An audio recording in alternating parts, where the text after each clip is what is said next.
Good afternoon, everyone. Can you tell? I'm trying to hide the mess back there. There are stacks of jars. I'm still making jelly for the church bazaar.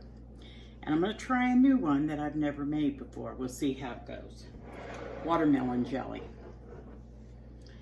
I've already cut up, I think this is a half of a watermelon. The first thing I'm going to do is I need to get the juice out of the jelly. And I've got my food processor down here. Watching the different options, this seemed to be the easiest for lazy people, aka me. And I'm gonna run some in my food processor and then I'm gonna strain it off. And I'm actually going to double strain because I want a clear jelly with no pulp. So I'm gonna lower you down and let's get started. I'm gonna start by just putting some of this watermelon in the food processor. And just kind of make a slurry, I guess.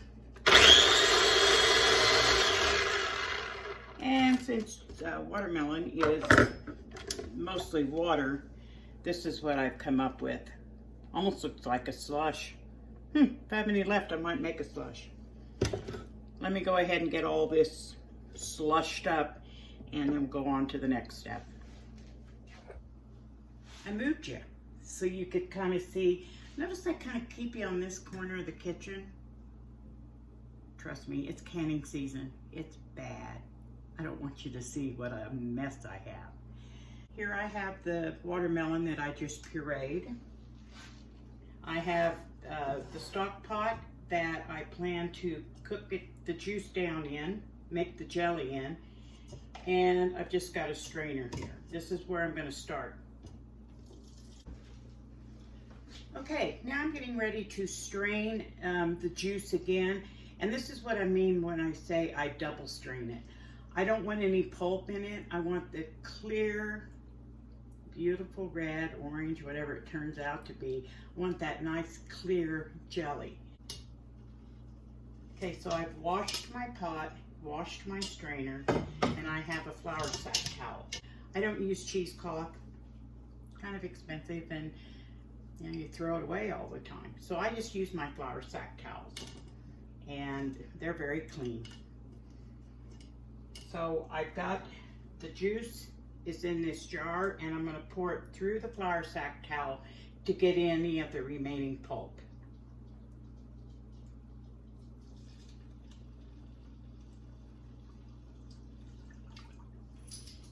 As the jar was sitting here, I noticed that the pulp separated and came up to the top.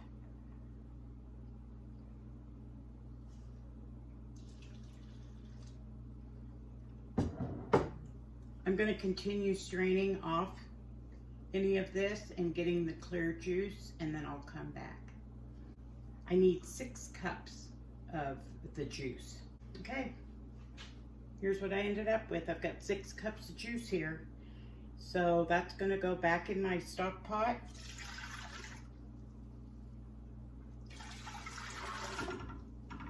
And then I'm going to get the rest of the ingredients ready. I've got everything ready to go. 6 cups of watermelon juice. I have started using Hoosier Farm Hill or Hoosier Hill Farm powdered pectin. It is a lot cheaper than Sure Gel, and so I just want people to look into that. I bought a 2-pound bag of that powdered pectin and put it into a gallon jar. It's costing me $1 per batch of jelly, whereas Sure Gel, you know, around here it's anywhere from $3.65 to $5 a box. So I have got here the equivalent of 3 packages of pectin.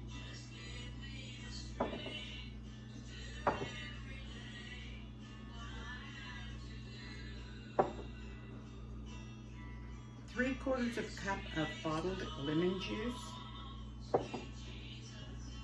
and 6.5 cups of sugar. You want to have everything ready to go before you get started, so you can just put it in just as it's time.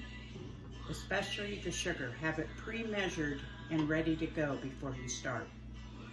I'm going to turn my heat on high and add the pectin, 3/4 cup of lemon juice, and now I'm going to start stirring and get this to come up to boiling.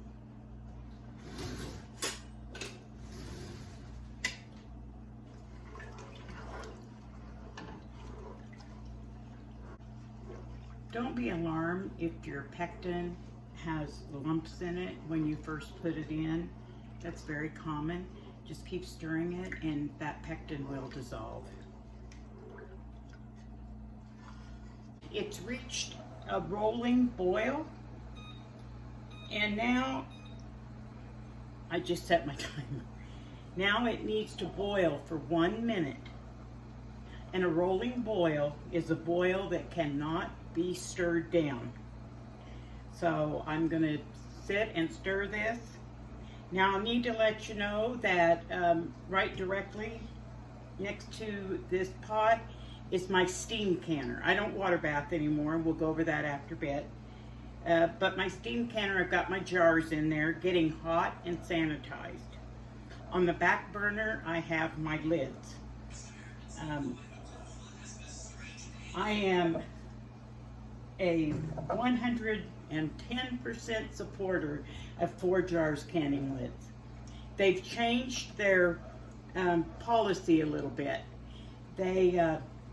Now they say that you should get your lids hot up to boiling or simmer, which I usually do when I do water bath or steam canning, just because everything needs to be hot and sanitized. Okay, it's boiling. Okay, we've reached the 1 minute mark of the rolling boil. Now I'm going to add the sugar. Add the sugar all at the same time. And as with the pectin, it's going to lump up a little bit. These clumps will break up and the sugar will dissolve. So now what I'm going to do is bring this mixture up to a rolling boil. I've reached that rolling boil, and I went ahead and turned on the fire under my jar lids. My timer, I've already set my timer for the 1 minute of the rolling boil. And off to the side, I've got my funnel, my ladle, my rings, everything ready to go.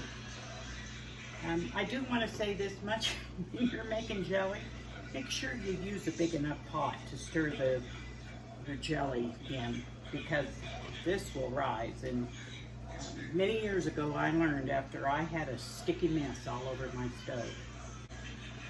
See if I can lean you down, you can see how foamy it is.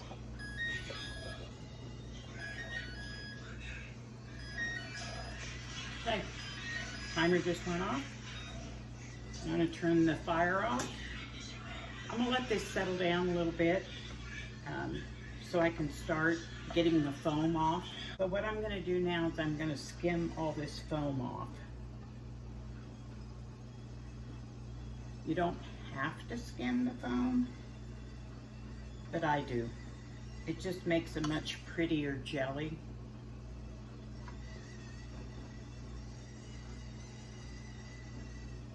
And honestly, since I'm donating all this, I want it to be very pretty. Okay, I'm going to remove my jars from the steam canner. I'm only going to do a couple at a time, 2 or 3. I want to keep the jars hot. My lids are simmering on the back burner. I've shut them off.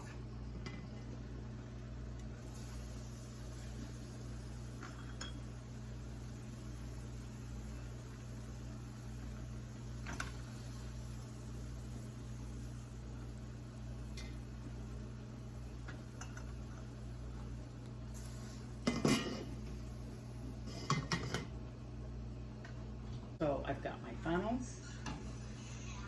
My hot jars are sitting over here. And I'm just going to start ladling in the jelly. Okay, I've moved you down. I'm going to move this pan back. I've got my hot jars filled with my hot jelly, and I've got a damp rag, a damp dishcloth. Now I like to use a damp one because jelly is so sticky. So I'm just going to wipe around the rim and make sure that it's totally clean. Then I'm going to get my jar lifter, get a lid out of the hot water, and I'll put the lid on. You put it on finger tight.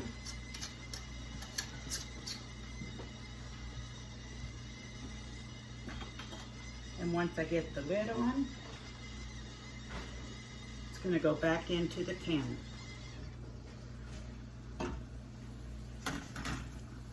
I turned the heat down on the steam canner. I want to keep it hot in there, but those jars are going to sit in there until I get the rest all, the jelly all filled and all in there. So I'm going to finish up and then I'll come back. There's my steam canner. And as you can see, I got 3 pints and 3 half pints. This has a rack in the bottom. Fill the pan with enough water, and it's usually about 2 quarts, to where it's just under the rack that the jars sit on. I've got it turned on high, and on the top of it, of the steam canner, there's a gauge. And you look at what your altitude is, and my altitude would be the top ring, and it's dark green. See if I can find it right there. So when I get to the dark green, when the red needle gets to the dark green, that's when I start my timing. And this is going to process for 10 minutes. Okay, we've reached the dark green area. Our timing's going to start. Okay, my timer went off. So now I'm going to turn the heat off, and I need to let it set 5 minutes, and then I will come back and take them out. 5-minute timer just went off, so I'm going to take these out and we'll set them on a towel. You always want to set your hot jars on some sort of a towel or a padding so that they don't get shock going from hot to cold. There we go, 3 pints and 3 half pints of watermelon jelly. I've never done it before, so I'm anxious to see how it turns out. Thanks for watching, and I'll see you in the next one. And don't forget, ForJars canning lids. I've bragged about these so much. I've had an experience with them for almost 2 years, no problems. Check the link below. Use my coupon code and get an additional 10% off. See y'all later.